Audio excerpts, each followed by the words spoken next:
Assalamualaikum warahmatullahi wabarakatuh. Selamat pagi rekan-rekan mahasiswa di rumah. Semoga pagi ini masih dalam kondisi yang sehat. Eh, di pertemuan ke-12 ya, melanjutkan pertemuan kemarin.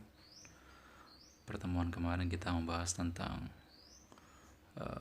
tahap akhir dari kegiatan rangkaian proses kebijakan publik, yaitu evaluasi kebijakan ya.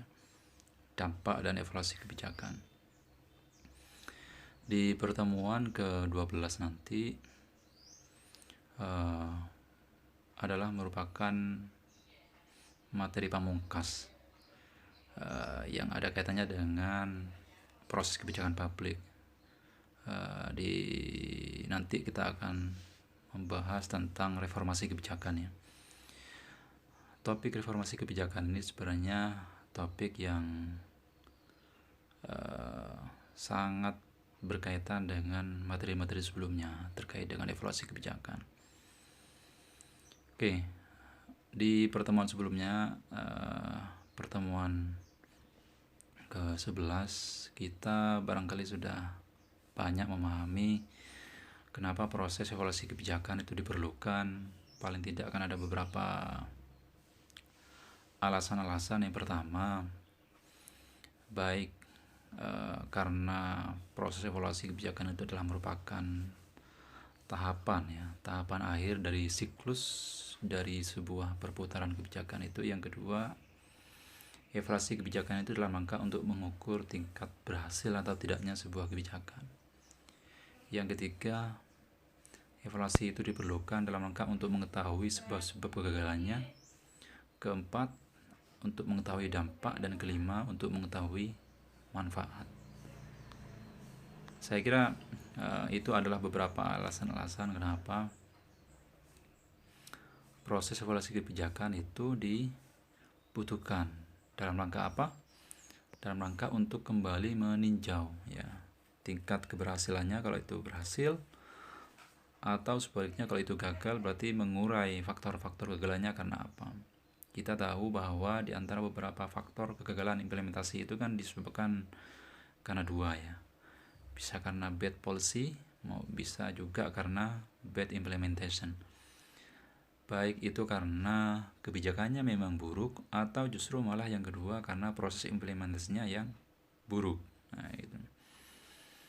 Ini dapat tergambar dengan jelas melalui tahap-tahap analisis ya, melakukan kegiatan evaluasi. Jadi bagian mana yang kira-kira yang keliru atau yang bermasalah, kira-kira itu. Karena itu beberapa pengamat itu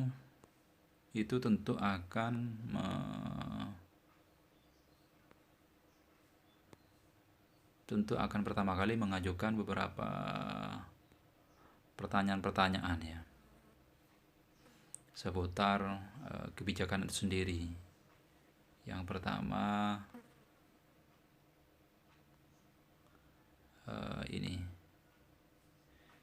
Yang pertama terkait dengan bagaimana proses pembuatan kebijakan. Jadi aspek yang dievaluasi dalam sebuah kebijakan itu, kebijakan publik itu mesti meliputi 4 hal di dalamnya. Pertama proses, kemudian proses pembuatan kebijakan itu sendiri, kemudian yang kedua proses kebijakan itu dilaksanakan atau diimplementasikan. Yang ketiga adalah kira-kira konsekuensi dari kebijakan itu ke depan itu kira-kira apa, kira-kira dampak dari kebijakan itu sendiri kira-kira bagaimana. Yang keempat terakhir itu terkait dengan efektivitas dampak. Efektivitas dampak itu berkaitan dengan sejauh mana dampak kebijakan itu sendiri itu efektif atau tidak. Apakah dampaknya berakibat kepada membawa manfaat kepada masyarakat atau justru malah membawa keburukan kepada masyarakat. Ini akan dievaluasi dari aspek efektivitasnya. Karena itu di pertemuan ke-12 ini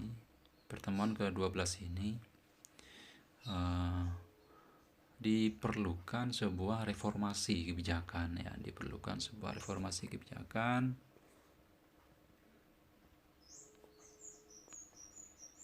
Nah, ya ini. Reformasi kebijakan itu sebagai sebuah tindak lanjut dari hasil evaluasi, ya. Jadi reformasi kebijakan itu, saya ulangi, itu adalah bagian dari proses tindak lanjut dari evaluasi kebijakan. Kebijakan yang sudah selesai pada tahapan evaluasi itu tentu akan melahirkan beberapa terobosan-terobosan, melahirkan beberapa perubahan-perubahan kebijakan ke depan. Artinya rancangan undang-undang ditolak misalkan, katakan ya, rancangan undang-undang yang sudah dibuat dan dinilai bertentangan dengan masyarakat dan kemudian disikapi dengan berbagai reaksi oleh masyarakat, penolakan misalnya, tentu membutuhkan upaya-upaya penyusunan ulang dari proses kebijakan itu, membutuhkan evaluasi kebijakan itu sendiri. Nah, dari hasil proses atau tahapan evaluasi kebijakan itu sendiri, maka akan lahir ke depannya kebijakan-kebijakan baru. Kenapa diperlukan reformasi kebijakan? Itu sama seperti pertanyaan sebelumnya, kenapa membutuhkan evaluasi kebijakan? Itu paling tidak ada dua alasan. Karena yang pertama, alasan-alasan kebijakan itu perlu diubah karena kebijakan itu merupakan produk input, ya. Produk input, ada tuntutan juga ada dukungan. Jadi masyarakat menginginkan satu perubahan dari rancangan undang-undang itu untuk kembali diusulkan, untuk kembali dirumuskan secara benar, misalnya secara bijak. Nah ini, ya, tuntutan dan kebutuhan-kebutuhan masyarakat yang terus berubah. Terus yang kedua, alasan kenapa harus ada perubahan kebijakan yang kedua adalah dari kebijakan yang diubah itu paling tidak bisa membantu masyarakat mewujudkan target pencapaian agar lebih maksimal. Misal dalam kasus penanganan kelompok gelandangan dan pengemis gitu, ya. Jadi kebijakan yang diatur oleh pemerintah berupa penertiban kelompok-kelompok gelandangan dan pengemis itu tidak serta-merta itu menuntut mereka dilakukan dengan menggunakan tindakan-tindakan represif, misalnya mereka dikejar-kejar, kemudian mereka dikarantina. Tidak cukup hanya sekedar itu. Jadi pengentasan kelompok-kelompok sosial yang semacam ini itu harus sifatnya berkelanjutan ke depannya agar tidak timbul aktivitas yang serupa di kemudian hari. Jadi begitu mereka diamankan kemudian dikarantina, diberikan pemahaman terkait dengan profesi mereka yang dianggap tidak baik bagi masyarakat, kemudian dipulangkan mereka ke tanah kelahiran mereka, tentu tidak akan melahirkan satu perubahan-perubahan kebijakan, terutama dalam konteks pengentasan problem masyarakat seperti ini. Artinya yang diperlukan dalam kebijakan penanganan masyarakat, kelompok-kelompok masyarakat yang rentan seperti ini adalah kebijakan yang sifatnya berkelanjutan. Artinya target yang mestinya, target pencapaian, target pengentasan kemiskinan yang mestinya diinginkan oleh pemerintah pada konteks kelompok masyarakat seperti ini harus diubah pendekatannya melalui pendekatan skill, pendekatan penguatan SDM, misal sumber daya manusianya.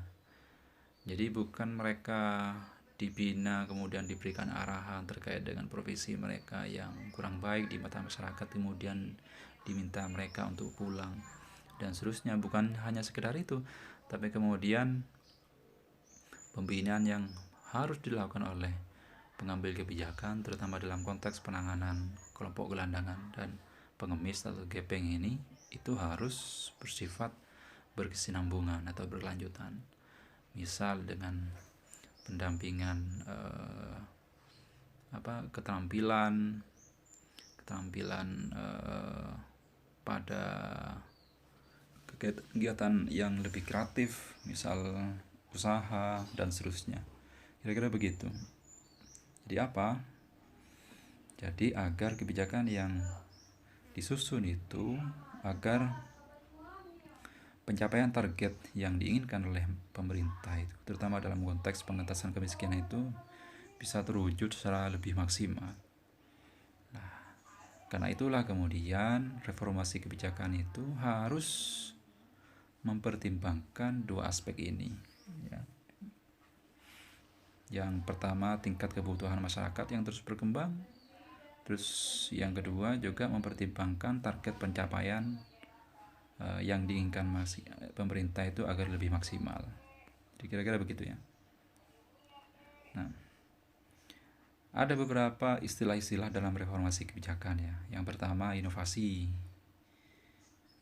kebijakan. Yang kedua, ini hampir semuanya sama. Jadi beberapa istilah-istilah ini adalah istilah untuk menyebut perubahan kebijakan.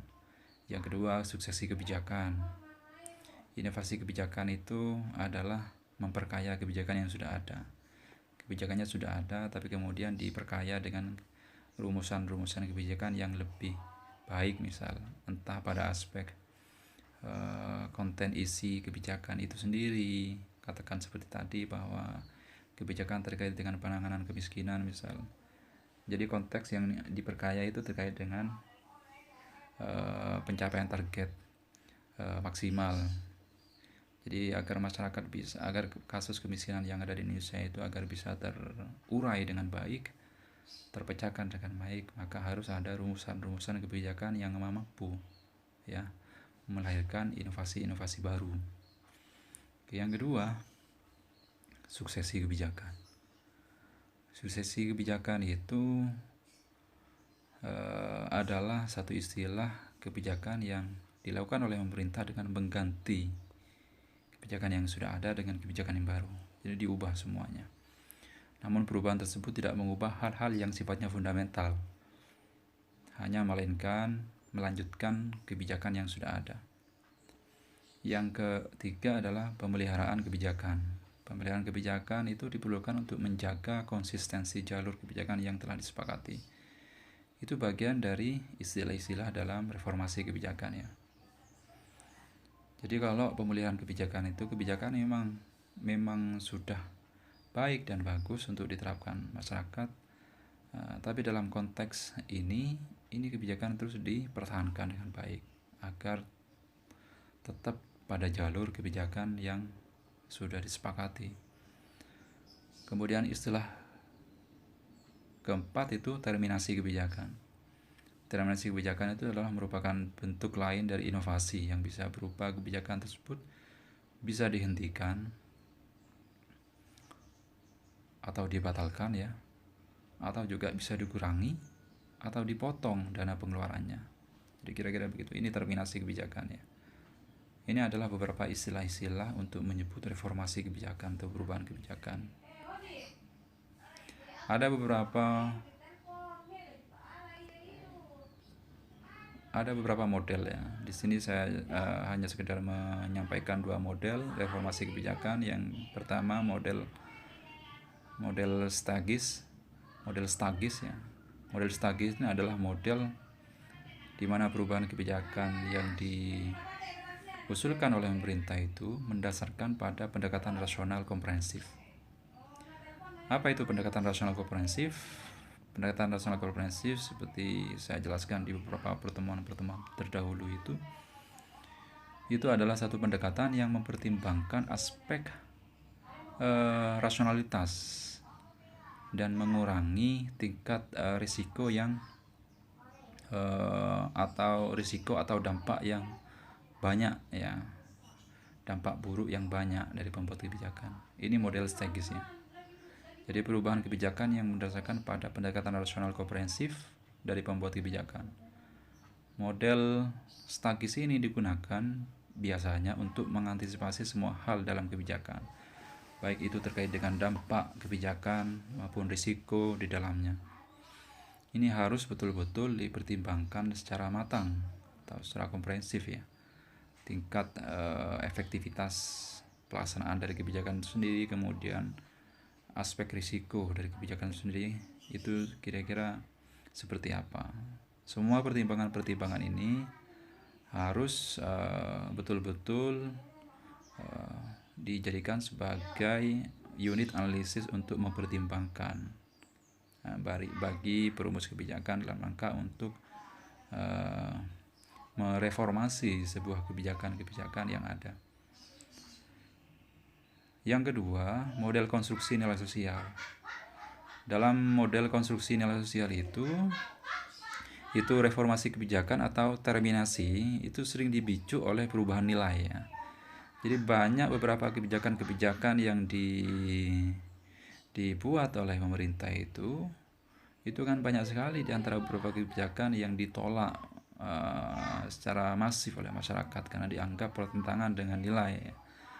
Dan karena itulah kemudian kebijakan-kebijakan yang ditolak itu ada beberapa pasal-pasal yang diubah misalnya. Ada beberapa pasal-pasal yang dihapus atau ada beberapa pasal-pasal yang justru malah disempurnakan ya kalimat-kalimatnya. Itu bagian dari reformasi kebijakan dengan model konstruksi nilai ya. Nah, dalam pendekatan model konstruksi nilai ini itu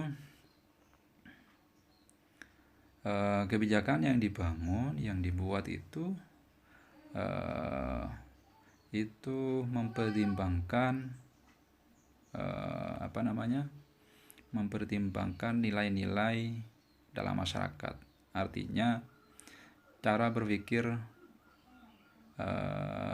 artinya melakukan proses evaluasi secara rasional ya. Perubahan-perubahan tersebut itu sebagian besar dipicu oleh sistem ekonomi dan politik di dalamnya. Ya, jadi kira-kira begitu ya. Jadi konstruksi nilai sosial itu konstruksi nilai sosial yang ada dalam masyarakat itu menjadi dasar bagi perumus kebijakan dalam menyusun kebijakan-kebijakan baru ya. Entah beberapa pasal-pasal itu bisa dihapus atau justru malah disempurnakan karena dipandang kebijakan yang sudah ada dan sudah dilaksanakan tersebut banyak sekali bertentangan dengan nilai-nilai sosial yang ada dalam masyarakat, baik itu berkaitan dengan sistem ekonomi maupun sistem politiknya. Kira-kira begitu ya. Oke, saya kira beberapa hal-hal yang saya sampaikan sebagai pengantar dalam materi ini itu yang bisa saya sampaikan. Cukup. Kalau ada hal-hal yang ingin ditanyakan, silakan bisa kirim pertanyaan-pertanyaannya melalui voice maupun melalui pesan teks di grup. Terima kasih dari saya. Assalamualaikum warahmatullahi wabarakatuh.